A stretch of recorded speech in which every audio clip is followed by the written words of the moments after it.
Hello children, welcome to us education. आज हम करेंगे सीबीएसई की 8वीं की क्लास भारत की खोज के 5वें चैप्टर नई समस्याएं। इसके हम करेंगे लघु उत्तरीय प्रश्न। तो आइए देखते हैं कि आपका पहला प्रश्न क्या है। पहला प्रश्न है, महमूद गजनवी कौन था, उसने भारत पर कब आक्रमण किया। तो महमूद गजनवी तुर्क था। अफगानिस्तान के सुल्तान महमूद गजनवी ने भारत पर सन 1000 ईस्वी के आसपास आक्रमण करना शुरू कर दिया। वह भारत से बहुत बड़ा खजाना लूट कर ले गया। महमूद गजनवी ने पंजाब और सिंध को क्या किया, अपने राज्य में मिला लिया और 1030 ईस्वी में उसकी मृत्यु हो गई।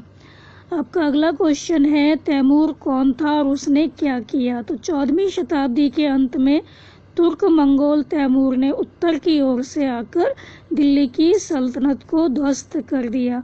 वो कुछ महीने भारत में रहा। वो जिस रास्ते से आया उसी रास्ते को उसने वीरान कर दिया। जिन लोगों को उसने कत्ल किया, तो उसने क्या किया, जिन लोगों का कत्ल किया उनकी खोपड़ियों से वह रास्ते को सजाता चला गया, जिससे दिल्ली क्या हुई, मुर्दों का शहर बन गई। आपका अगला क्वेश्चन है, तैमूर के हमले का दिल्ली की सल्तनत पर क्या असर हुआ। तो तैमूर के हमले से दिल्ली की जो सल्तनत थी वो कमज़ोर हो गई और जौनपुर में एक छोटी सी जो मुस्लिम रियासत थी वो खड़ी हुई। पूरी 15वीं शताब्दी के दौरान यह रियासत कला, संस्कृति और धार्मिक सहिष्णुता का केंद्र रही। आपका अगला क्वेश्चन है, शहाबुद्दीन गौरी कौन था। तो शहाबुद्दीन गौरी अफगानी था। उसने गजनी पर कब्जा कर लिया और गजनवी साम्राज्य का अंत कर दिया।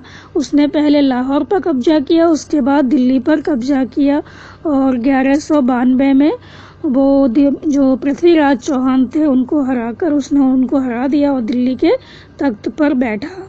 अगला क्वेश्चन है, फारसी के बड़े लेखकों में किसका नाम प्रसिद्ध था। फारसी के बड़े लेखकों में अमीर खुसरो का नाम प्रसिद्ध था।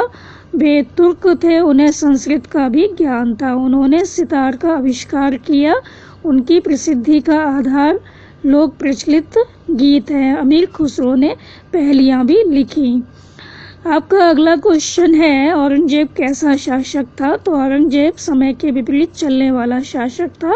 उसने अपने कामों से पूर्वजों के कामों पर पानी फेर दिया। उसने क्या किया, जो उनके पूर्वज थे उन्होंने जो भी काम किया था उसको उसने नष्ट करवा दिया। उसे कला साहित्य से कोई प्रेम नहीं था। वह धर्मांध एवं नैतिकतावादी था। उसने हिंदुओं पर जजिया कर लगाया। उसने अनेक मंदिर तुड़वाकर प्रजा के बड़े हिस्से को नाराज कर दिया। अकबर कौन था, उसके क्या लक्ष्य थे, वो क्या करना चाहता था। तो अकबर भारत में मुगल खानदान का तीसरा शासक था। वो बाबर का पोता था। तो बाबर उसके दादाजी थे। वो बहुत अधिक आकर्षक था, बहुत सुंदर था, गुणवान था, वो बहादुर था, साहसी था, एक योग्य सेना नायक था और इन सब के अलावा वो बहुत विनम्र था, दयालु था। वह आदर्शवादी और स्वप्नदर्शी था, बहुत अधिक सपने देखता था। तो साथ ही वह लोगों का ऐसा नेता था जो अपने अन्यायों में तीव्र स्वामी भक्ति भर सके। तो उसके जो अन्यायी थे उसको जो मानते थे उसके प्रति बहुत अधिक वफादार थे। वह लोगों के दिल और दिमाग पर विजय हासिल करना चाहता था। वो एक अखंड भारत का निर्माण करना चाहता था। वह 1556 में शासक बना और उसने 50 वर्ष तक शासन किया।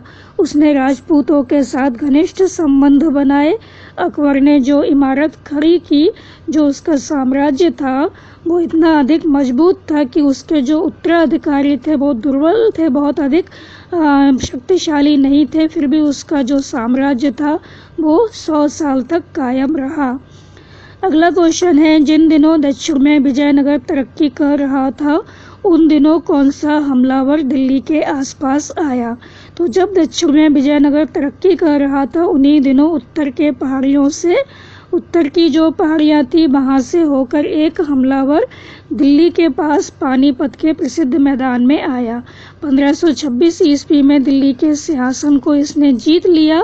इसका नाम था बाबर। ये तुर्क मंगोल था, उसी ने भारत में मुगल साम्राज्य की नींव डाली थी। तो आपका जो क्वेश्चन है किसी भी तरह आ सकता है, जैसे भारत में मुगल साम्राज्य की नींव किसने डाली थी, इस तरह से भी क्वेश्चन आ सकता है। तो आप यही आंसर लिखेंगे, जो तुर्क मंगोल बाबर था उसने भारत में मुगल साम्राज्य की नींव डाली थी। आपका अगला क्वेश्चन है, भारत की पर्दा प्रथा के बारे में बताओ। तो भारत की पर्दा प्रथा एक दुर्भाग्यपूर्ण बात थी। इसका विकास जो हुआ था मुगल काल में तब हुआ जब यह हिंदुओं और मुसलमानों दोनों में पद और आदर की निशानी समझा जाने लगा। औरतों को अलग पर्दे में रखने की जो ये प्रथा थी वो उच्च वर्ग के जो मुसलमान थे उसमें बहुत ज़्यादा थी। अगला क्वेश्चन है, अमीर खुसरो के बारे में बताइए। तो जो अमीर खुसरो था वो तुर्क था, फारसी का प्रसिद्ध कवि था और उन्होंने भारतीय संगीत में बहुत अधिक योगदान दिया।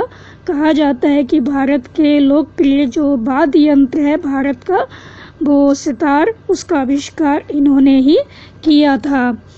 और जो इन्होंने कई विषयों की रचना की थी, इनमें धर्म, दर्शन, तर्कशास्त्र, भाषा, व्याकरण के अतिरिक्त संगीत भी शामिल है। तो अमीर खुसरो तुर्क थे, वो फारसी के प्रसिद्ध कवि थे, उन्होंने भारतीय संगीत में बहुत योगदान दिया था।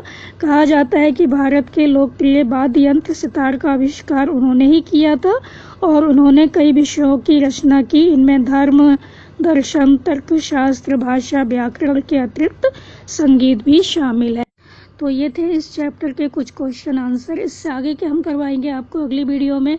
आप इसको अच्छे से समझकर याद कर लीजिए और हमारे चैनल असा एजुकेशन को लाइक कीजिए, सब्सक्राइब कीजिए और शेयर करना मत भूलिए। Thank you.